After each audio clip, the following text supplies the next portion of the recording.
All right, pop-up draft time on this topic. League-wide, quarterbacks with the most tenuous grip on their starting jobs entering the season. We know we've got several months before the season starts, but let's fast forward. We get to week one. Who is in the most precarious position? Charean, you get the first selection. To go with Will Levis. The Titans have had a good Wow. offseason, but it still comes down to Wow. the quarterback. They had several injuries. Uh, he had several injuries last season. Couldn't stay on the field. Right foot, quad injury, high ankle sprain. Same thing we were talking about Anthony Richardson, figuring out how to protect yourself and stay on the field. He went 3-6 as a starter. He has to learn a new system, all those things. Mason Rudolph looks serviceable. I mean, I think we know what Mason Rudolph is, and there's a reason that the Steelers didn't re-sign him. I get all that. But he played as good as he has played in his career last year. He went 3-0, just 3 touchdowns, but no interceptions. He's serviceable. You can win with Mason Rudolph, with, I think, the team that they have built around Will Levis. So Will Levis is going to get a shot. But it's just like we were talking about with Daniel Jones. He's not going to get a ton of time. If they start out 1-3, 1-4, they're going to pull the plug and probably put Mason Rudolph in there. So what you're saying is Mason Rudolph should be on the lookout for Will Levis potentially hitting him over the head with his own helmet. Is that what you're saying? Yeah, maybe That's not so. really all that dated of a reference. That wasn't that long ago. Yeah, Okay, since you didn't take Daniel Jones, I mean, I'll take Daniel Jones. yeah, We didn't declare this to be the Daniel Jones Memorial Draft, but I think he does have the most tenuous hold yeah. for the reasons we just discussed, because Drew Lock has that one-year deal that pays $5 million with up to $3 million in incentives. They will pivot to him if they have to, because here's the thing. If the season is going to caca for the New York Giants, Brian Daboll has to start thinking about his job. And if Jones didn't get it done, we got to get somebody out there who can, because I ain't going to be here when they pick the quarterback for next year. I'm going to be gone.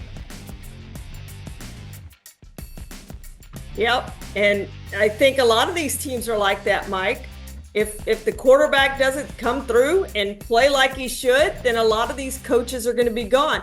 I know one coach who's going to be there but it's still going to go down to how the quarterback plays, and that's the Pittsburgh Steelers. Mike Tomlin's going to be the coach there in 2025. This team hasn't had a losing season since 2003, but it's been a long time, Mike, since they've been contenders. They have Russell Wilson. They have Justin Fields. Are we sure? Are we positive at this point in their careers that Russell Wilson is better than Justin Fields? I don't know. I know that we know what Russell Wilson's ceiling is, and I think he's reached that. I don't know that we've seen that from Justin Fields. Last 3 years, Russell Wilson 17-27 with 2 different teams, 220 yards a game. He's 35. He has hit his ceiling. I think there's a chance that Justin Fields could end up being the quarterback of that team at some point this season. And when they made the trade for Justin Fields, we all thought, oh, he is going to have competition for Russell Wilson on that team. No. There's no competition. Russell Wilson's a starter. They made that clear. But look, Justin Fields has started games. He hasn't won a lot of games, but he has started a lot of games, and they have him there. And they obviously traded for him for a reason. So I think there's a chance that Russell Wilson won't hang on to that starting job, Mike. Mike Tomlin said in late March that Russell Wilson has the pole position. And I don't know a whole lot about auto racing, but I know enough to realize the pole position doesn't mean jack squat when it's time to go run the race. Justin Fields had shown flashes of being, number one, the most dangerous running quarterback in football, and number two, having a ceiling that the Bears, for whatever reason, were unable to get him to. Sims and I were talking about this earlier in the week. Those fans in Pittsburgh will be clamoring for Justin Fields. If they get a taste of what he can do in the preseason, and Russell Wilson struggles at all in the regular season, week one at Atlanta, Arthur Smith, former Falcons coach, going home as the guy in charge of the Pittsburgh offense. If Russell Wilson struggles and they get those fans cranked up, yeah, they are going to want Justin Fields. And Justin Fields specifically handpicked Pittsburgh knowing that he would be competing with Russell Wilson. It's not just for this year, it's for who wins the contract for next year. It's like George Costanza and Lloyd Braun in competition to see who could sell the most computers. The winner gets the water pick, the loser gets fired. The water pick in Pittsburgh, you're not giving away our water pick. The water pick in Pittsburgh is a contract beyond this year. That's what the two guys are competing for. And I agree with you. It's tenuous for Russell Wilson, assuming he even is the starter week 1. I think he will be, but that doesn't mean he's going to hold on to it. Next one for me, and I'm trying to not go with the guys who will start until they're supplanted by the rookie, like Jacoby Brissett in New England. I'm not going that way. But I'm going to go with whoever wins the competition in Las Vegas. And this is the classic quarterback competition. What you win is the right to be the first guy benched. That's what it feels like it's going to be for the Raiders this year. So if Aiden O'Connell wins, it's tenuous because here's Gardner Minshew. And the minute that things get a little shaky, we're going to see what Gardner Minshew can do. If it's Minshew, okay, there's Aiden O'Connell. And if things get a little shaky, Aiden's going to come to the rescue. That's where the Raiders kind of fall this year when you consider that they're in the division with the Chiefs, and I think the Chargers are going to be better. And the Raiders were the team that was kind of left holding the bag when they were giving out first-round quarterbacks this year. They were the 13th team in a draft where 6 went in the first 12 picks. So I think whoever wins that job is going to have not a very firm grip on it.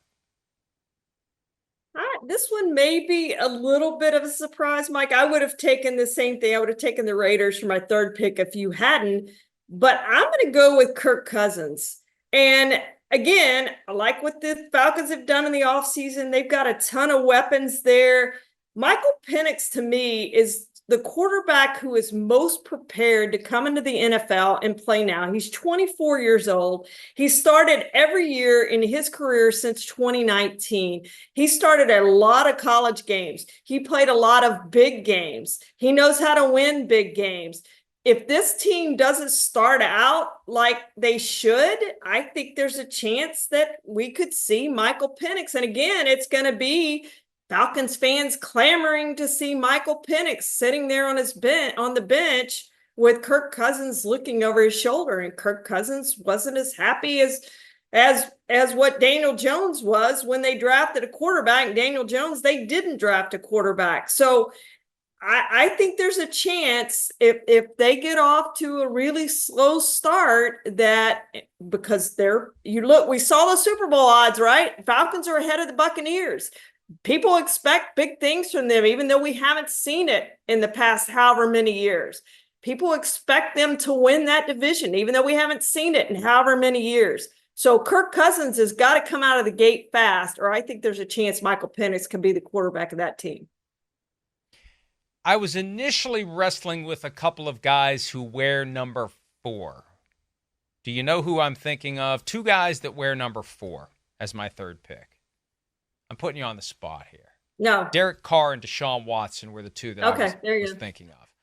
But I'm going to stick with Geno Smith because I remember very vividly what John Schneider had to say when they got Sam Howell.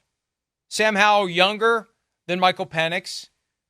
No, younger than Bo Nix, same age as Michael Penix. Played wire to wire last year for the Washington Commanders. Showed a lot of toughness, showed a lot of grit, showed a lot of ability. And, Geno Smith is on this year-to-year arrangement with the Seahawks. Mike McDonald was non-committal at one point about Geno being the starter, and then he changed his tune because I think they recognized you don't need that turmoil. But I think the door's open. If Geno struggles, the door's open for Sam Howell because they think they might have something they could build around. So if the Seahawks, and the time to make the transition, if you have a guy you want to really check out and you got 2 years under contract with Sam Howell, once you feel like as a practical matter it's over for your postseason prospects, that's when you see what the other guy can do because maybe that's the guy that becomes your guy going forward. So Geno Smith needs to keep performing like he did in 2022. He dipped a little bit last year, but not enough to get the Seahawks to move on. His contract is very favorable to them as second or third or fourth or fifth, as the case may be. But as veteran quarterback contracts go, it's very favorable. They can get out of it after this year. I think they like Sam Howell, and that's what makes it tenuous for Geno. But I would keep kind of an eye on the Saints, kind of an eye on the Browns. Yep. This is it for Deshaun Watson. I don't know that they pull the plug on him during the year, But if he doesn't get it done this, I don't know. I just, this is the problem with doing a 5-year fully guaranteed contract, Charean. What do you do 3 years in if the guy's not getting it done? You're still on the hook for $92 million combined over the course of the final 2 seasons. Yeah, we're going to talk about Deshaun later in the show too, but I agree with you. I thought about him on this list, and I also considered Derek Carr, and I'm kind of surprised that we didn't pick Derek Carr because I do think he's on the hot seat this year, as is that coaching staff with Dennis Allen. They've got to win now, and they've got to do it quickly. And you start losing games, Mike. That's when, if you're on the hot seat as a coach, as a GM, you start pulling the plug pretty quickly. If the quarterback doesn't show results right away.